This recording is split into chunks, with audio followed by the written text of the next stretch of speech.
உங்க குடும்பத்துல நீங்க தான் கடைசி முதலமைச்சர் திரு மு.க. ஸ்டாலின் அவர்களை எழுதி வச்சுக்கோங்க. எங்கேயாவது நம்மளால பாதிச்சிருப்பானோ இருக்கும். எழுதி வச்சுக்கோங்க.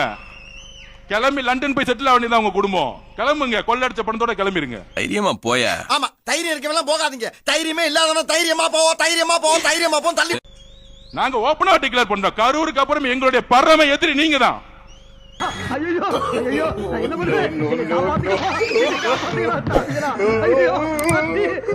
இவனுக்கு கிறுக்கு பிடிச்சிருக்கா? ஐயா, காலாவதியான மருந்து எதையோ காலையில குடிச்சிட்டான் போல இருக்கு, உடனே இருக்கான். நீங்க இதை பெருசுபடுத்தாதீங்க ஐயா. உங்க ஏரியா கலெக்ஷன் 20 லட்சம், எனக்கு வர வேண்டியது 8. அடுத்த மாசம் 5 வேணும்.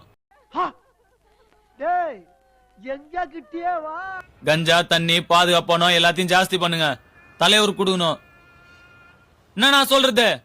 எல்லாருக்கும் தான். டிபார்ட்மெண்ட் ரைஸ் இதெல்லாம் பப்ளிக்ல பேசாதீங்க. அப்ப நம்ம மேல இருக்க பயம் போயிடும். ஏற்கனவே அவனுக்கு நம்மள ரொம்ப கேவலமா நினைக்கிறாங்க. சுத்தமா சொல்லிடுறேன். இன்னைக்கு கோட்டு சூட்டு போட்டு முதல்வர் சிஎம் சார் உட்கார்ந்திருக்காங்கல, அது டாக்டர் கலைஞர் தண்டவாளத்துல தலை வச்சு பண்றதால தான். அட போடா பொசகட்ட புண்ணாக்கு. என்னென்ன சொல்றோம் பாருங்க. கம்பி கட்டுற கதையெல்லாம் எடுத்து போடுறாங்க. இந்த பாப்பான்களுக்கு எல்லாம் நாங்க பதில் சொல்ல வேண்டியதில்லை. அது வேற பாப்பான்னு நான் சொல்றேன், நீங்க வேற மாதிரி போட்டு போறீங்க. அண்ணே, பம்புல மாட்டுறதுக்கு அவனே வாயை சுத்தம் பண்ணிக்கிட்டு இருக்கானே. தயவுசெய்து நான் திருப்பி சொல்றேன், என் டோன் சரியில்லைன்னா அது வேற மாதிரி போட்டுறாதீங்க. சாமி வேற சமூக நீதிங்கிற ஒரு வார்த்தையை வச்சுக்கிட்டு போன ஆட்சி காலம் முழுக்க பல கேடுகட்ட வேலைகளை செஞ்ச திமுகவுக்கு இன்னும் திமிர் குறையலங்க.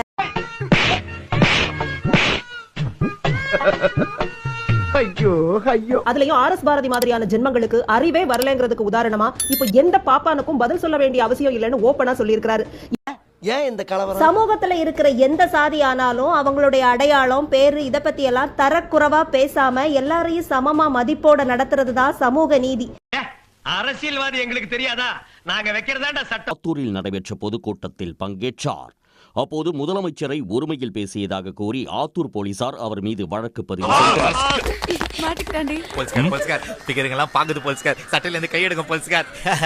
அடுத்த ஆண்டு இதே நேரத்தில் என்ன மாதிரி தலைப்பு செய்தி வந்திருக்கும்னா, 7வது முறையா திமுக ஆட்சி அமைத்தது. I don't care. நான் மட்டுமல்ல, நீங்கள் ஒவ்வொருவரும் ஐ டோன்ட் கேர் என்று சொல்லி நகர வேண்டும்.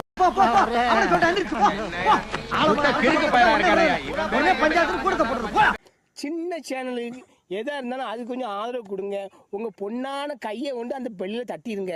அவங்களுக்கு சப்ஸ்கிரைபர் 5-10 ஏறுனா அவங்க மனசு சந்தோஷப்படும். அவங்க வீடியோவும் பாருங்க.